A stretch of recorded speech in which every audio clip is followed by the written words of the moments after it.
ایک गांव के किनारे जंगल के साय में खैरदीन नामी एक बूढ़ा लकड़हारा रहता था। इसकी उम्र ने जिस्म को कमजोर कर दिया था, लेकिन इसका दिल अब भी जवान था।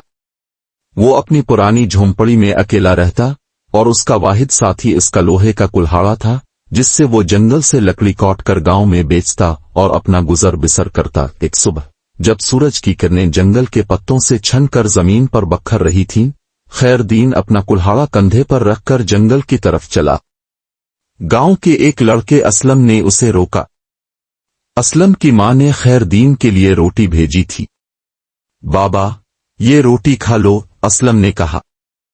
खैरदीन ने मुस्कुराकर रोटी ली और बोला, बेटा, पहले लकड़ी काट लूं, फिर ये रोटी मजे से खाऊंगा। जंगल के गहरे हिस्से में खैरदीन ने एक मोटा दरख्त चना और कुल्हाड़ा चिल्लाना शुरू किया, लेकिन बुढ़ापे की वजह से इसका हाथ फिसला और कुल्हाड़ा हाथ से छूटकर करीबी तालाब में जा गिरा। खैरदीन परेशान होकर तालाब के किनारे बैठ गया। ए अल्लाह, अब क्या करूं?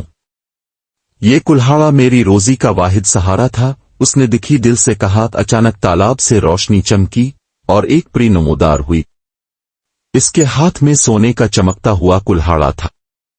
ए लकड़हारे, क्या ये तुम्हारा कुल्हाड़ा है? परी ने पूछा।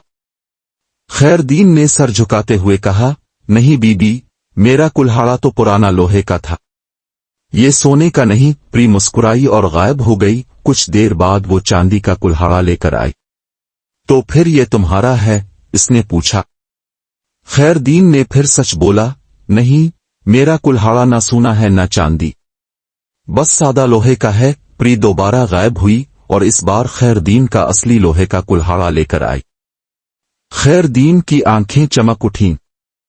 हाँ, यही मेरा कुल्हाड़ा है, उसने खुशी से कहा। परी ने खैरदीन की ईमानदारी से मुतासिर होकर कहा, तुम्हारा सच दिल को छू गया, इसलिए मैं तुम्हें न सिर्फ तुम्हारा कुल्हाड़ा वापस करती हूं, बल्कि ये सोने और चांदी के कुल्हाड़े भी तोहफे में देती हूं। खैरदीन हैरान था। उसने सोचा भी न था कि इसका सच उसे इतनी बड़ी दौलत देगा। वो परी का शुक्रिया अदा करके तीनों कुल्हाड़ों के साथ गांव वापस आ गया। गांव के चौपाल पर खैरदीन ने अपनी कहानी सुनाई। सब हैरान था। असलम ने कहा, बाबा, अपने सच बोलकर सुना और चांदी पाली, ये तो जादू है। खैरदीन ने हंसकर जवाब दिया, बेटा, ये जादू नहीं, ईमानदारी की ताकत है। सच बोलने वाला कभी खाली हाथ नहीं रहता। खैरदीन ने सोने और चांदी के कुल्हाड़े बेचकर अपनी झोंपड़ी को पुख्ता घर बनाया। उसने असलम की तालीम का खर्चा उठाया और गांव के गरीबों की मदद की। अब वो अपने घर के बाहर बैठकर असलम को किताब पढ़ता सुनता और सोचता कि सच्चाई ने इसकी जिंदगी को कितना खूबसूरत बना दिया। इखलाकी सबक, सच्चाई और ईमानदारी हर मुश्किल से निकालती। जो सच का दामन थामता है, इसे कभी नाकामी नहीं मिलती।